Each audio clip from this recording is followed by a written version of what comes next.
Europe Midi.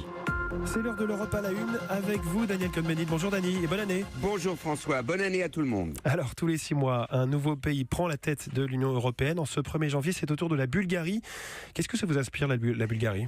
Eh bien, une histoire très bulgare. En fait, en mai dernier, la douane bulgare a fait un coup de filet assez réussi parce que la mafia bulgare avait introduit sur les ordinateurs de la douane un virus et donc passait des choses sans payer de douane.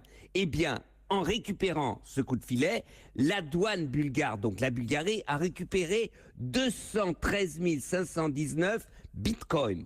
Valeur en mai dernier, 400 millions. Valeur aujourd'hui, 2,9 milliards. Ah oui. C'est-à-dire que la Bulgarie est en position de 2,9 milliards de bitcoins.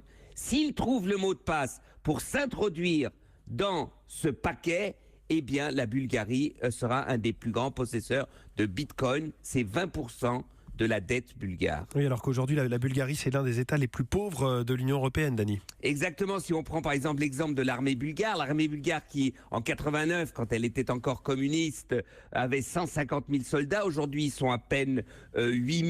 Ils ont des problèmes de réservistes. Un soldat bulgare gagne 190 € par mois. Bref, c'est une armée qui n'a que 2 avions. 2 MiG-19 qui ne sont même pas compatibles avec l'OTAN. Vous voyez donc que la Bulgarie est en fait, elle dépend de l'Union européenne. Encore cette année, la Bulgarie recevra 1,5 milliard pour des fonds d'investissement pour investir dans ces fonds, dans la structure, ces infrastructures, etc. Et puis il y a ce problème de corruption, il y a l'instabilité politique qui met l'Europe face au défi de l'élargissement. C'est pour vous le principal défi en 2018 ?